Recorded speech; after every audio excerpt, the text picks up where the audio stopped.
कृष्णा नदीच्या जुन्या पुलावरून चारचाकी कोसळली. पती पत्नीसह तिघेजण जागीच ठार.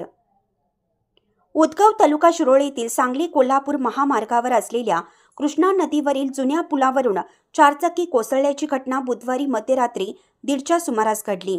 या अपघातात सांगलीचे पती पत्नीसह तिघेजण जागीच ठार झाले आहेत.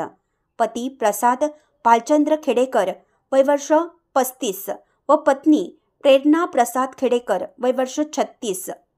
दोघे राहणार मारुती रोड गावभाग सांगली व वैष्णवी संतोष नार्वेकर वय वर्ष 21 राहणार आकाशवाणी केंद्रजवळ सांगली अशी त्यांची नावे आहेत.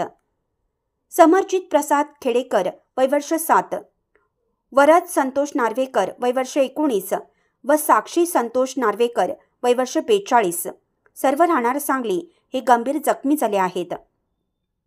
घटनास्थळी स्थानिक नागरिक व जयसिंगपूर पोलिसांनी धाव घेऊन जखमींना सांगली सिव्हिल रुग्णालयात उपचारासाठी दाखल केलं व मृतदेह बाहेर काढण्यात आले. दरम्यान याच ठिकाणाहून आतापर्यंत 3-4 वेळा चारचाकी वाहने कोसळली असल्याच्या घटना घडल्या आहेत.